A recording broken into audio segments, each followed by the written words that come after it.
for being here. Three keynote speakers to our sub-themes. On my left, on my far left, Reverend Dr. Kjell Nordstokke from Norway. Next to him, Mr. Martin Kopp from France, and Reverend Dr. Monica Melangton from India. They spoke about human beings not for sale, creation not for sale, and salvation not for sale. And we wanted to give you a chance to ask them follow-up questions and sort of maybe more in-depth questions about their respective sub-themes, but also perhaps about how these themes are interconnected from the perspective of each sub-theme. Till now, I think we have about 30 minutes for this session, and I will open by asking you, or giving you the opportunity.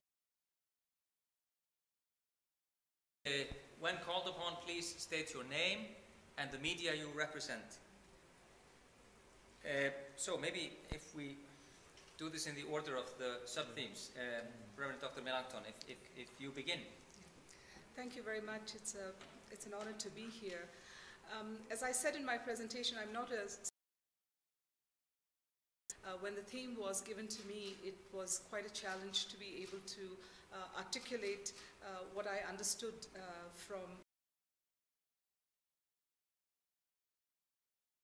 was try to look at salvation from the perspective of Luther, for sure. What is Luther saying about salvation?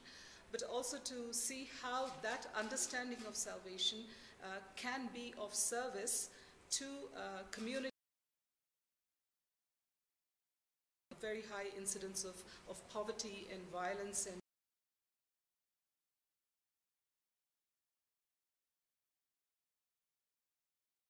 interpret them in a way that they would become life-giving for people in those circumstances. So that was the challenge I gave myself, and I tried to understand, well, look at how salvation then can be, or definitions of salvation can serve the interests and the needs of these communities.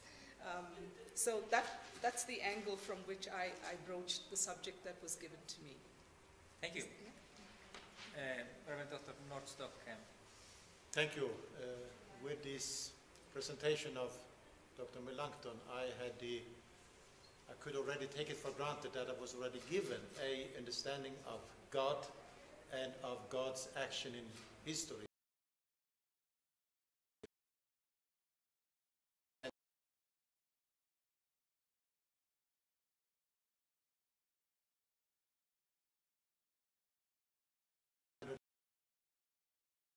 In order to defend human dignity and protesting against tendency about the powerful within the church to reduce human being as commodity for an economic system that the church was upholding. So my main theme was then, how do we understand human dignity and inherent value, because it is related to God. And if you then minimize human beings, you minimize God. If you reduce the value of humans, you also reduce the talents, competence. So dignity is not only a passive of all their members, yes, of all people of goodwill, so that they can participate in promoting what is good, common good, what is righteous, and what is peaceful. So that led me then to a conclusion about the diaconal mandate of the church. Thank you. Mr. Kopp. Yeah, thank you very much, and as well I would like to thank for the invitation and the honor to address the LWF Assembly. The bottom line of my presentation was to say we need to rethink our economics and our economy if we want to save a dying planet. So this assembly is taking place at the eve of the 21st century, half a century after the first Earth Summit. We realize that we are actually falling short of what we should be doing. We know that we are actually consuming 1.6 planet per year if you compare our ecological footprint to the Earth biocapacity. And out of the 9 planetary boundaries that have been identified by scientists, and which we should not crossed actually 4 of them, and that a 5th is going to be crossed pretty soon, on the verge of collapse in our societies, but also the idea that economics and the economy is the main driver of our relationship to nature, and this is the place where we need a kind of revolution, actually. And this revolution, I used a metaphor or an image, which is the one of the donuts. Meeting the needs of all within the means of the planet, we have to respect 2 boundaries, a ceiling and a foundation. The ceiling is, and the foundation is a social foundation, which is respecting the 12 main social goods that we are all looking for in our societies. And in the space in the middle, between the ceiling and the foundation, which I finished by challenging the churches to change their lifestyle. So in the end, the key takeaway piece is to say the ecological crisis is a threat, indeed, but it's also a formidable opportunity to renew our framework of thought, to rethink our economies, and to make our societies thrive. Thank you. Thank you very much. I think I would like to open for questions. Benjamin, if you... Question to Mr. Koch. What should the Lutheran World Federation as a federation do to save the planet? I mean, we are on a conference costing 2.9 million euros, where delegates from 98 countries are coming flowing into Namibia, and you are making remarks about the situation regarding climate change and so on. So I would like to know from you as a participant of the conference, what could happen? Well, I've been here only a couple of days, so I have not taken part to the whole assembly. I used to serve as LWF Climate Justice Advocacy Officer, so I know that the LWF has been actually speaking on this issue for 40 years and acting, putting its words into action everywhere in the world, and especially as well in the big negotiations, international negotiations. We were present at COP21, advocating for a strong and just agreement in Paris. So we are not just speaking and gathering and having nice words. We have been engaging theologically and working practically on the ground for many years already. And to me, of course, I do not represent LWF. I have no mandate to tell anyone what to do. My personal call today was to say, we are on the road. How can we initiate actions where there are not actions yet? How can we deepen and strengthen the actions that we have begun to do? Because we must all do more. I do not think that the fact that we are all coming together here is a problem ecologically, because you have to think in an integral way. We have to meet each other. We have to have relationships. We have to nourish the communion also by meeting each other. For sure, we have to use as much as possible like new technologies and so on, which we do in our churches, but also we need not to lose the human face of our communion, and that means meeting. You know, every 7 years. It's like the COP negotiations saying that all governments travel to meet. Well, it is an important place to grow together and to become more active when we get back home. Thank you. Marcelo? Marcelo Schneider, World Council of Churches. My question was formulated to Kjell, but when Martin started to reply, I see some connections also with what I wanted to ask. So I'll start with a question to Martin, then we move forward to Kjell. This is the assembly. This is the highest decision-making body of the LWF. I like very much the question that made by the colleague, because it opens also the possibility to the question, what can this assembly decide about the future of the Lutheran World Federation as an institution, as an organization? Administratively, I mean, we saw the report of the Finance Committee. It's all about optimism and being out there.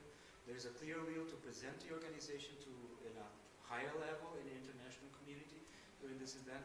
So do you believe, and how do you see this happening, that this assembly might take decisions to, let's dream that LWF will be zero carbon by 2030. I'm just throwing an idea to you. Well, of course, this is in the hands of the official delegates who have the mandate to do so. But I would hope that through the message, through maybe a resolution, through any of the tools that are available for delegates to use, the very idea that our ecological predicament must be a top priority for our communion. This is what I advocated, and saying we had a great deal at COP21, but it's actually not the end of the struggle. This is just the beginning of what we have to do. And if this assembly recognizes that we have been committed well, but we need to go deeper, and we need to bring that down to the level of our member churches, and to bring that down to the level of every believer of our communion, that would be, to me, an important fruit of this assembly. But again, this I can only advocate for. Yeah, can I just move on to Yep. both Martin Tjell and a little bit also Monica, the issue of economy, justice, and somehow in your presentation, a few windows open to theology of prosperity, but then the Christian/Lutheran anthropology that you introduced to us.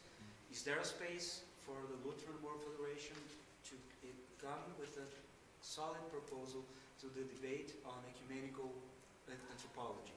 Because you have been collaborating with the World Council of Churches lately, and you see on the daily life of a wider ecumenical dialogue about anthropology and Christianity that speech about, I mean, we have to take care of the human dignity and so on. So how would the Lutheran concept of human being will unfold into a wider dialogue about the Christian anthropology and going beyond the fact that economy is causing injustice and harming human beings? Yes, what I also wanted to say on Saturday is that human dignity is experienced in relationships. There is no human dignity that is individualized. And that is why we need also as churches to foster relational lifestyle. And I think that one of the problems with modernity and the way that economies is emerging of our modern, perhaps even worse from the postmodern ideologies that are ruling, is that they are mainly focusing on individual understanding of happiness, what I can gain, what I can experience. And even in social media, there is a way of fostering, exposing yourself, what you have been doing, selfies, whatever it is. And I think it is very important that the churches, they present an alternative way of affirming human dignity exactly in relationships, and of gender, of also cultural and ethnic backgrounds, that this is the resources given to us where we can come into a richer life. I also pointed to this economy of enough, and asking how could we present that in a way that wouldn't make us sour or negative, but say that the joy of life is experienced often in simplicity. And there I ask church leaders, do they give the right example? Sometimes we see church leaders dress as if they wanted to be princes. Is that pointing to the simplicity of life?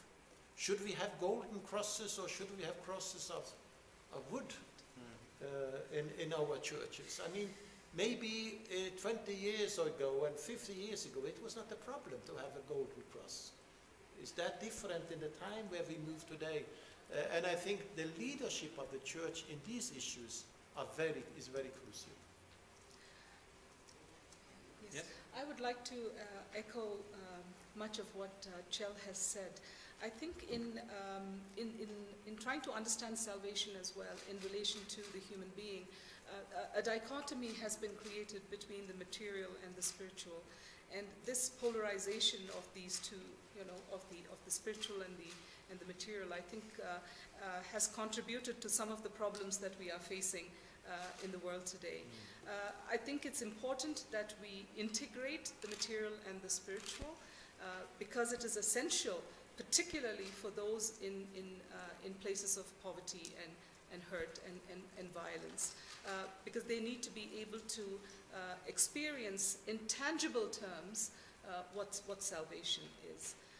And so therefore, it calls for a new understanding of of how we understand the human being as one who is the spiritual. And I think as far as discussions on doctrine go, we tend to descend into our hearts, into our wombs, so that God becomes a part of the entire body, not just the head. And through that embodiment, people then will really begin to know what the saving grace of God is, because that empowers them to go and embody that grace in the communities in which they are placed. You know. Thank you. Further questions? Yes. I've got a question belonging to ecological footprint. Would you introduce yourself? Sorry. My name is Martin Wirth. I come from Bavaria in Germany, and for the PÖB from the Bavarian Church. Thank you. Yes. Are there any practical models or concepts for a lifestyle receipt of ecological footprint which would not consume more than the average from 1.6? So are there models for individuals and for communities? Well, if you look at the ecological footprint is a synthetical index in which you have the carbon footprint that makes more than 50% of the ecological footprint. You have cropland, forest products, grazing land, fishing grounds, and the last one is built-up land. So on all of these issues which compose the ecological footprint, there are practical answers.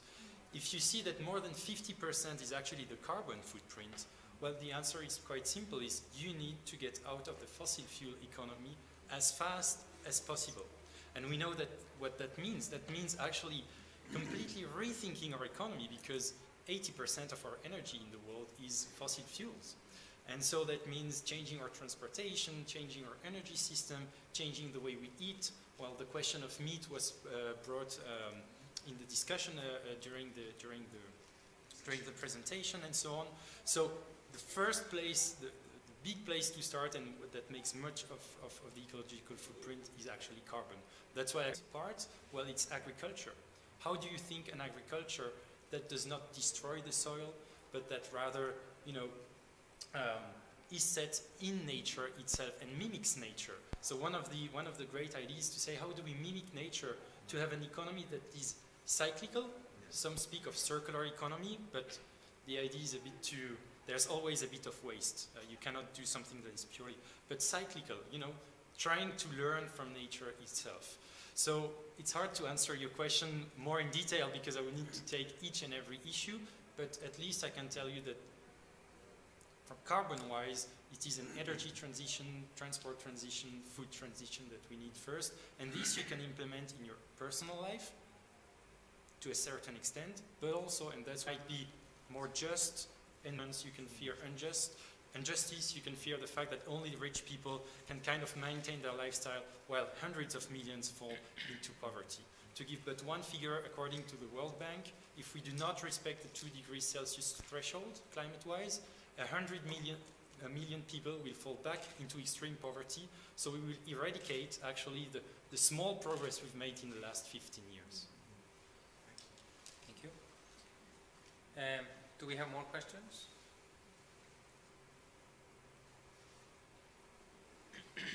Maybe if I ask a question to each of you, could you reflect a bit from the perspective, from your perspective, taking into account the sub-theme you spoke to, how the not for sales are actually connected or interconnected? Maybe starting with you. Justified by God, we receive this gift of justification by faith, and through faith we produce good works. And the good works that are a result of having been justified should include also love for creation, love for other human beings. And so by virtue of being justified, our actions will embody and will contribute to the well-being of both creation and the human community. That's my quick response. Thank you. Now, I think it's very important to say that if we start with religion of systems of faith may be perverted to be expressions of power systems, like the neo-capitalistic power system that is reigning the world today. And within that system, human beings are reduced to producers or consumers of religious goods. And that is what you can see when the prosperity gospel is being proclaimed. You try to buy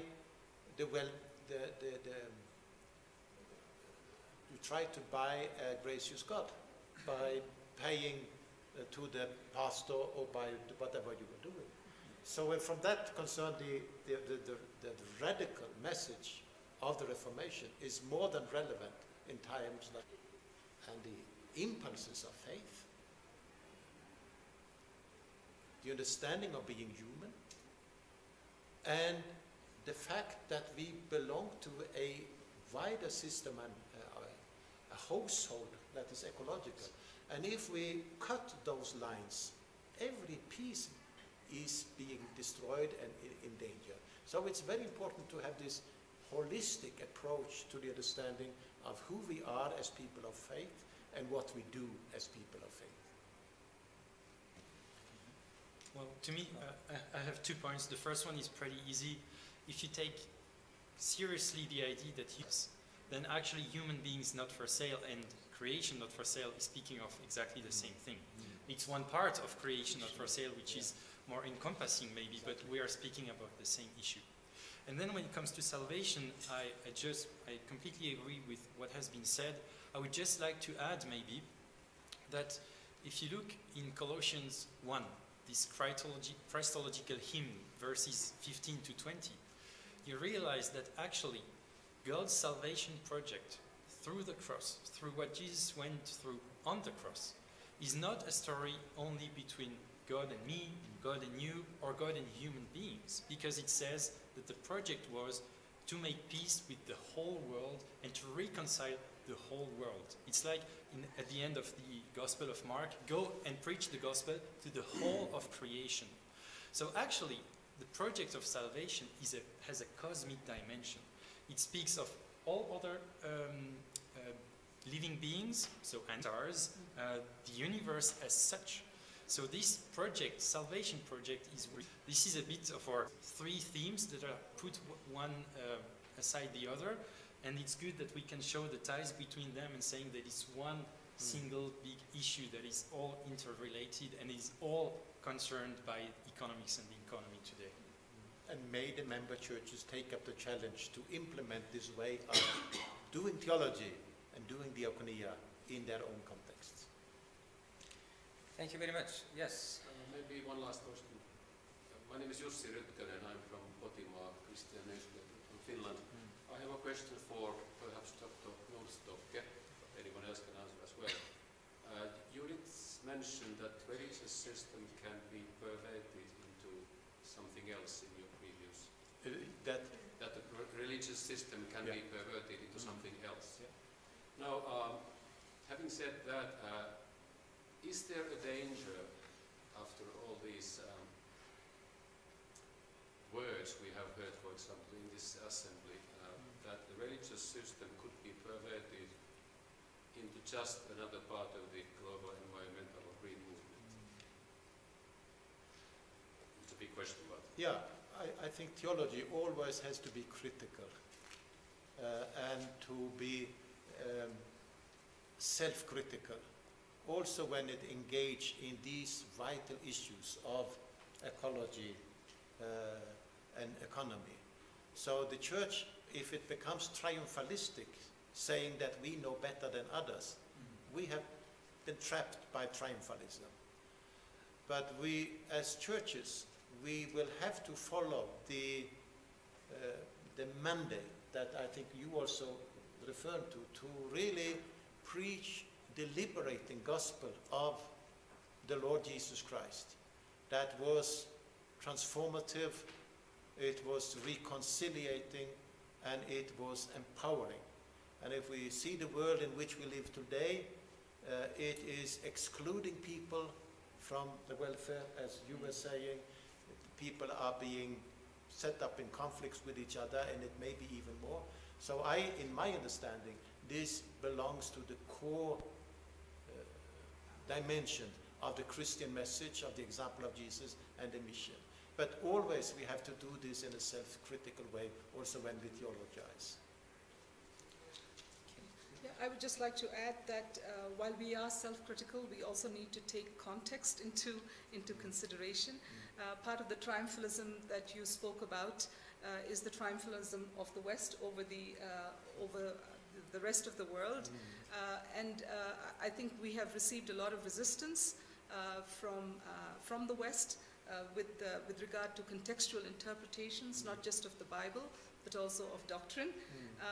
And these are very, very honest and genuine attempts at trying to understand theology and the doctrine and how it can be applied to the lives of the people in that particular context. So I don't think I'm disagreeing with what you're saying, but I would like to see that the context is also given due importance in the task of theologizing. Thank you. A final question from Marcelo, and then we wrap up. Practical tweet-style challenge. So theology, anthropology, holistic approach about everything. What, in your opinion, should not be missing in the assembly message? If you want your message to be heard, then you have an impact on what this assembly will say. So what should not be missing there? Do you want to go first while I think about this?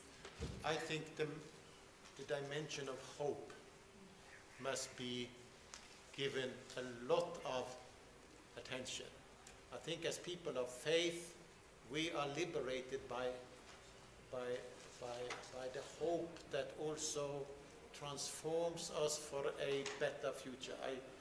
I think it's so central in the Christian message.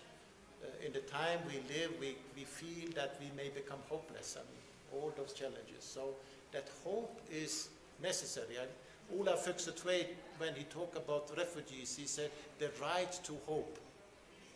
And the right to hope is something that we share with all human beings and with creation. And it's affirmed in God's goodwill for all of us. Yeah. Well, maybe I wish to see in the message that the LWF understands that the ecological issue is important per se, but so that it is not an option. But more than that, it is a condition to be able to keep doing the work we are doing in other issues and on other topics. We have, for example, the LWF is very committed when you speak about refugees. Well, if you don't keep climate change below 2 degrees Celsius, according to the UN, there will be 250 million. So it's not an option, it's a condition, can be a bit of a soundbite, so to say, that tackling this issue is important because of our theology of creation, but also as a matter of justice and peace and all other issues. I mentioned poverty, migration, justice and peace at large. So if creation is the framework, everything depends on that, and this has to be the key towards all of the other issues that we are concerned about and that we work on. That would be my piece. I would like to see some acknowledgement of the fact that doctrine and the doctrines of the Church are contested sites and spaces, that we acknowledge that, but that the contested site becomes also a site for creativity and for newness and for relevance. And so my hope is that having acknowledged that, we arrive at an understanding of doctrine that, as I said before, that would serve the well-being and the flourishing of communities that are hurting in the world. Thank you all very much, and thank you for being here. We will have our final press conference tomorrow. The time yet to be decided, but once the assembly message is approved and once we have approved public statements and resolutions, if there are any, we will call you. Thank you again, and I will see you tomorrow. Thank you. Thank you.